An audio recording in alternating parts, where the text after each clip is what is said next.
영광의 박수 올리겠습니다. 우리 하나님께서 너는 내 것이라 그렇게 말씀해 주셨어요. 함께 해주시고 지켜주시고 하나님의 능력을 주신다는 그런 약속입니다. 우리 오늘은 너무나 기쁜 날입니다. 우리 교회 일꾼을 세운 날이죠. 2022년죠. 이제 앞으로 3년 동안 우리 당회에서 또 집사회에서 섬기실 우리 재직을 세운 날입니다. 일꾼을 세운 일이 어떤 일인지 그 의미를 정확히 알아야 됩니다.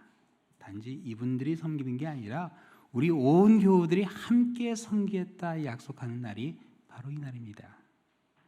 이걸 모르면요 쉽게 실망할 수도 있고 때로는 심지어 낙심할 수도 있어요.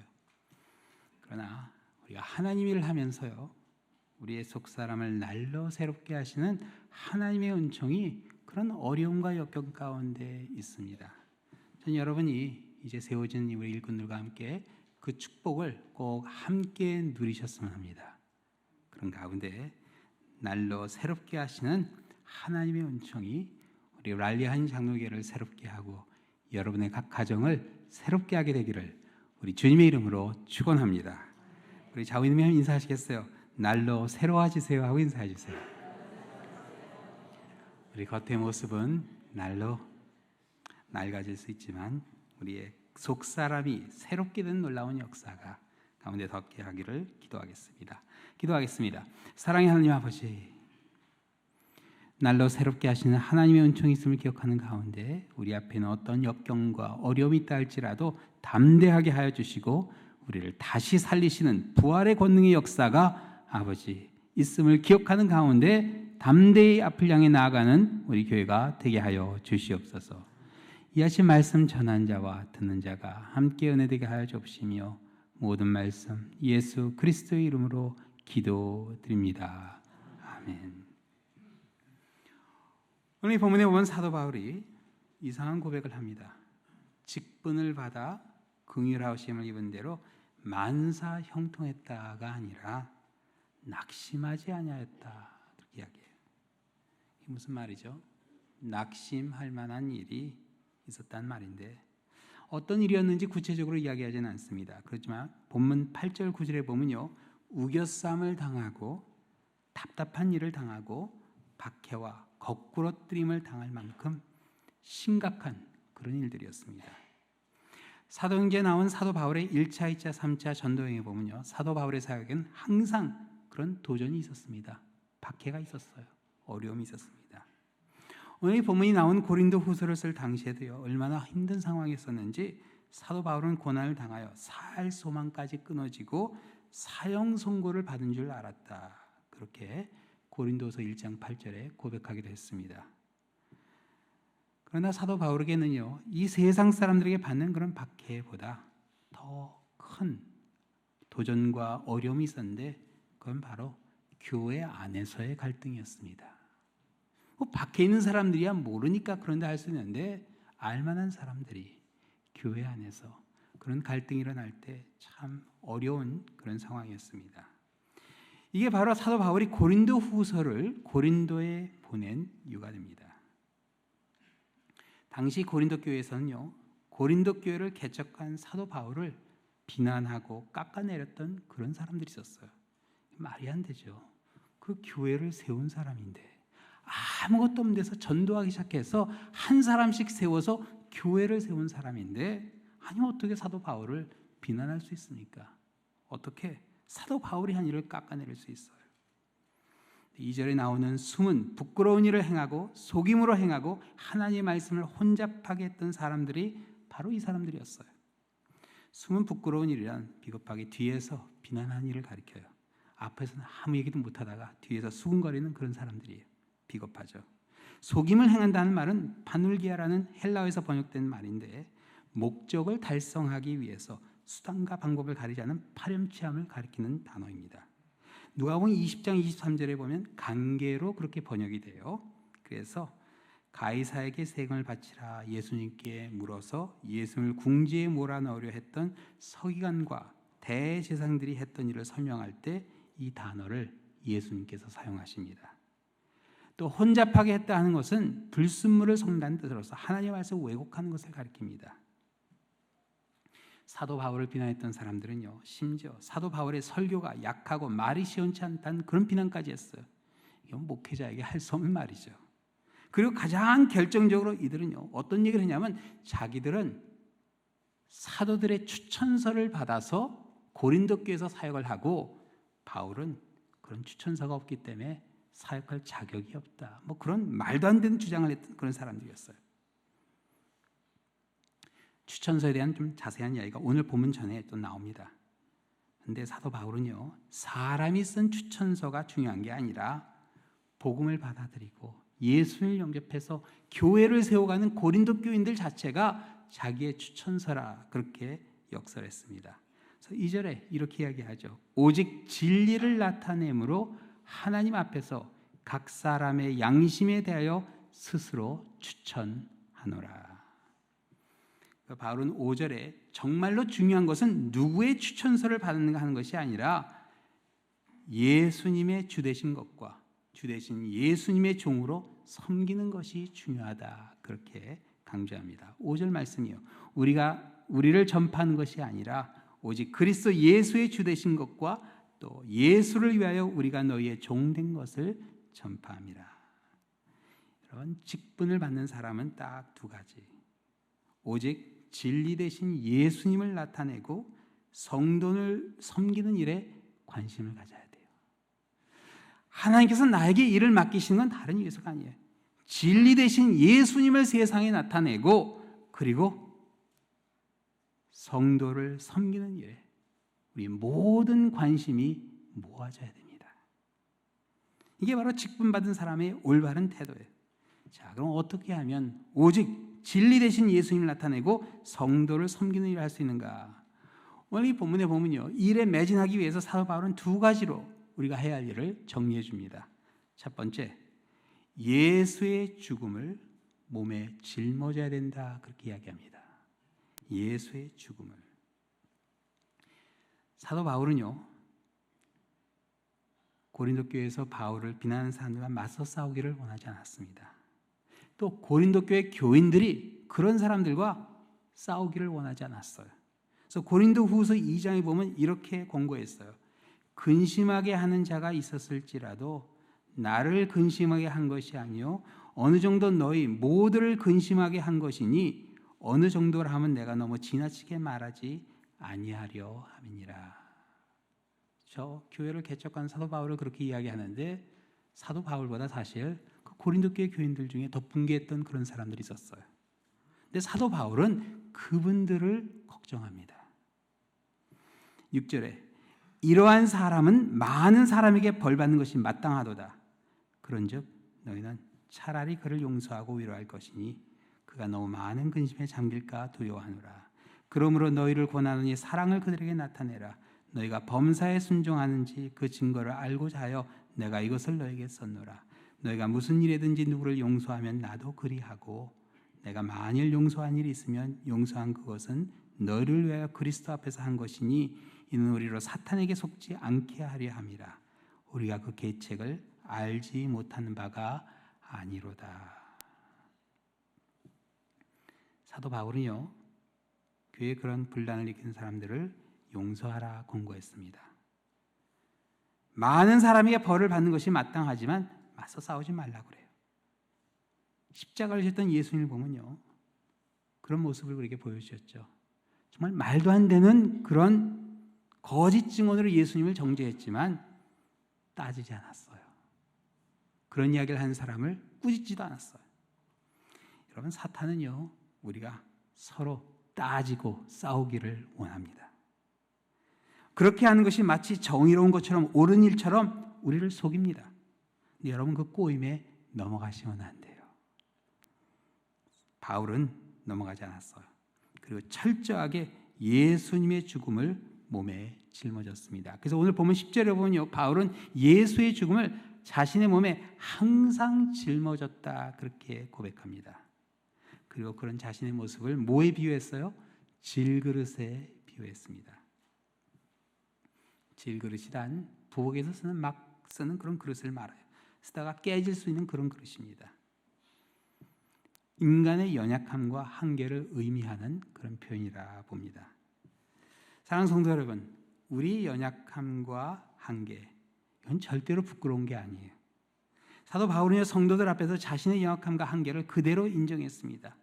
바울을 공격했던 사람들이 바울의 설교가 약하고 시원치 않다 비난했을 때 바울은 그대로 인정했어요. 고린도서 11장 6절에 내가 비록 말에는 부족하나, 그냥 인정해버렸어요.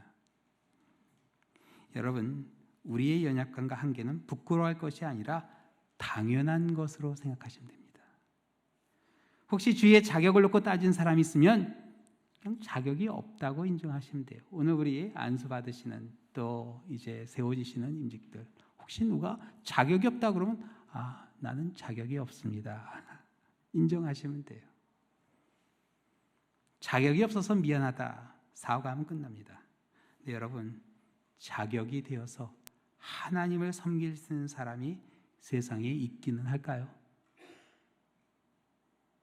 자격이 있다 생각하는 사람은 정말 자격이 없는 사람입니다. 잠언 16장 5절에 보면 하나님은 마음이 교만한 자를 미워하신다, 그렇게 말씀하셨어요. 미워하신다. 자격이 없지만 그럼에도 불구하고 나를 하나님의 일꾼으로 불러주신 그 하나님의 은혜에 우리는 그냥 감사할 뿐이에요. 그렇죠? 이유는 모르지만 왜 나를 세워주실까? 이 은혜에 그냥 감사합니다. 그래서 그 감사한 마음에 예수님의 죽으심까지도 우리 몸에 짊어지게 됩니다. 우리 십자가를 지고 주님을 따를 수 있게 돼요. 감사함으로 예수님의 죽으심을 몸에 짊어지는 우리 이제 임직하는 우리 재직들, 또 함께 그 십자가를 지는 여러분이 되시기를 우리 주님의 이름으로 축원합니다. 그렇습니다. 오직 진리 되신 예수님을 세상에 나타내고 겸손한 모습으로 성도를 섬기는 모습이 바로 하나님께서 기뻐하시는 교회의 모습입니다. 자, 두 번째로 우리에게 주시는 직분을 감당하기 위해서 우리가 해야 할 일은요, 예수의 생명이 우리 몸에 나타나게 해야 됩니다. 예수님의 생명이. 10절 말씀이죠. 우리가 항상 예수의 죽음을 몸에 짊어짐은 예수의 생명이 또한 우리 몸에 나타나게 하려 함이라. 예수의 죽음을 몸에 짊어진 사도 바울은 자기 자신을 질그릇에 이렇게 표현하죠. 볼품없고 쉽게 깨지는 질그릇이지만 7절에 보면 그 질그릇에 뭐가 담겨 있다고요? 보잘것없고 형편없는 것이 담겨 있는 게 아니라 뭐가 담겨 있어요? 보배가 담겨 있다, 그렇게 이야기해요. 이건 하나님의 심히 큰 능력을 두고 하는 이야기예요. 겉으로 봐서는 정말 보잘것없지만 뭐가 담겨 있을까 싶지만 그 안에는 보배가 담겨 있어요. 하나님의 큰 능력이 담겨 있어요. 그래서 고린도후서 12장에 보면요, 바울은 자신이 약한 그때가 강하다, 그렇게 고백해요. 그러므로 내가 그리스도를 위해 약한 것들과 능욕과 궁핍과 박해와 공고를 기뻐하노니 이는 내가 약한 그때의 강함이라. 우리가 연약함과 한계를 느끼는 그 순간 강해진 이유는요, 하나님의 심히 큰 능력이 바로 그 순간 나타나기 시작해서 그렇습니다. 하나님께서요, 살아계심을 보여주세요. 그리고 찬송과 영광을 홀로 받으십니다. 저는 이제 이번에 새로 임직한 우리 재직들이 이걸 꼭 체험했으면 합니다. 나의 약함을 통해 역사하시는 하나님. 저도 목회를 돌아보면 하나님이 그런 일을 하셨을 때가 있었어요. 예전에 사역했던 교회에서 기도원 건축을 할 때였어요. 그리고 온 교우들이 같이 기도하는 가운데 기도는 아주 멋지게 설계했습니다. 그리고 공사업체를 선정하고 그리고 이제 마지막 은행 융자를 다 하는 가운데 이제 변호사 사무실에 가서 사인만 하면 되는 거예요. 통보를 받았어요. 지금 서류 준비하고 있다고. 그런데 정말 생각지 않은 일이 일어나더라고요. 2008년 9월 14일 어떤 날이죠? 미국 금융위기 사태가 일어났어요. 미국의 4대 투자은행이었던 리먼 브라더스가 파산을 신청하죠. 그 후로 그냥 은행들이 줄줄이 다 파산에 들어가는 거예요. 어떤 사람은 미국이 망한다 그렇게 얘기했죠. 정말 심각한 상황이었어요. 근데 그 뉴스를 보는 그 순간 제 가슴이 내려앉더라고요. 이게 기도원 건축을 해야 되는데 기도원을 짓지 말라는 사인인가 그런 생각도 들더라고요. 근데 사실 그때까지 거의 설계비 뭐 여러 가지 그런 비용이 들어간 게 8만 불이 넘어갔어요. 물을 수도 없는 그런 상황이었어요. 2주 후에 날짜가 정해졌어요. 변호사 사무실에 가서 장로님들과 함께 서명하는데 그날이 공교롭게 9월 30일 제 생일날이었어요. 이야, 하나님이 기가 막힌 선물 주시는구나. 서명하고 나오는데 정말 속으로 한숨이 나오더라고요. 이걸 어떻게 해야 되나. 근데 전 참 감사했어요. 아마 장로님들이 그런 제 모습이 조금 보였나 봐요. 그래서 목사님 걱정하지 마세요. 하나님이 채워주실 겁니다. 우리 교인들이 아마 꼭 해낼 겁니다.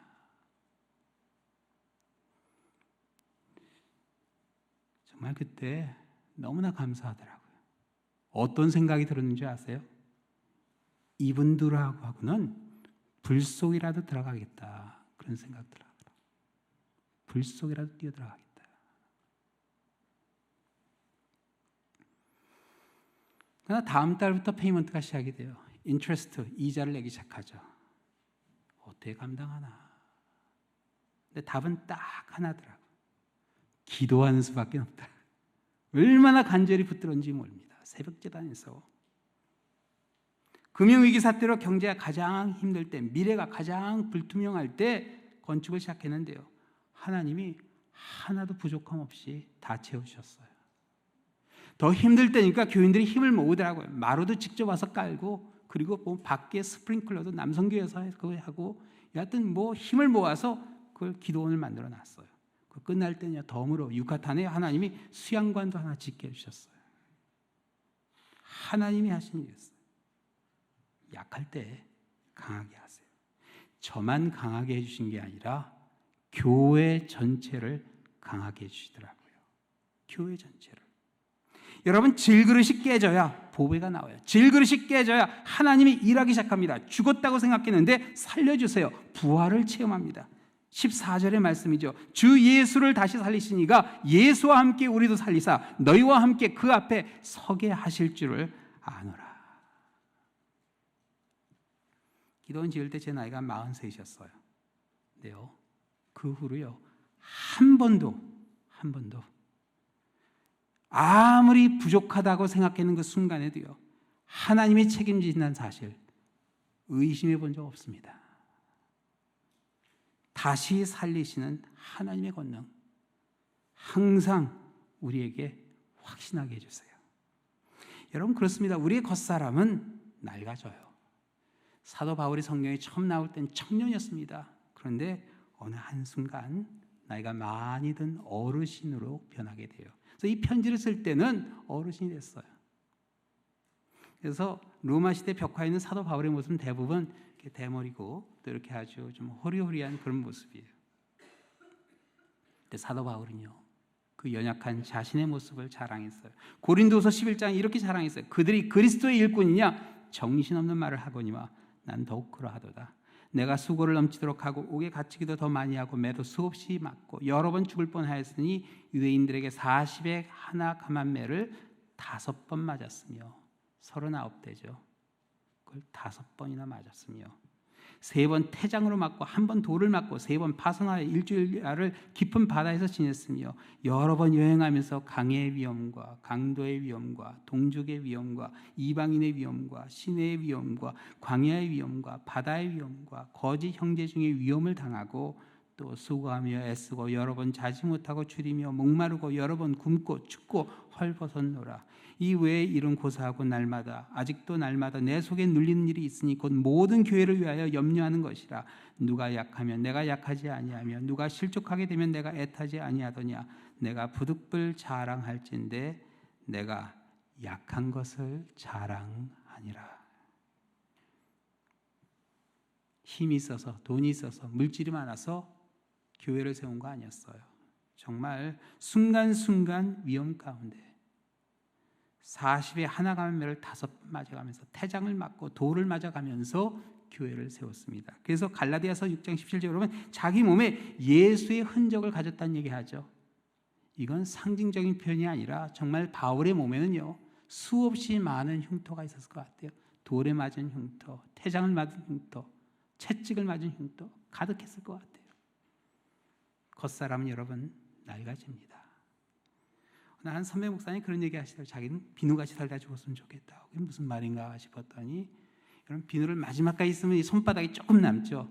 그 마지막까지 쫙 비벼서 거품 내서 쓰는 하나님께서 나를 그렇게 마지막까지 썼으면 좋겠다, 그런 말씀하시더라고요. 저는 그 표현이 너무나 마음에 들었어요. 그래서 하나님, 저도 비누같이 쓰다 없어지게 해주시옵소서, 그런 간구합니다. 저는 여러분이 비누같이 쓰임받다 없어졌으면 합니다. 하나님께서 마지막까지 사용하시는 여러분의 모습. 그러나 여러분, 그렇게 마지막까지 녹아 없어질 수 있지만 우리의 겉사람은 시간이 갈수록 낡아지지만 우리의 속사람은 어떻게 돼요? 날로 새로워집니다. 새로워져요. 어떤 사람들은요, 겉사람만 낡아지는 게 아니라 속사람도 낡아지는 것 같아요. 근데 그게 아니에요. 비록 우리의 겉사람은 낡아지지만 우리의 마음은 점점 더 젊어집니다. 새로워져요. 영원한 것을 바라보게 돼요.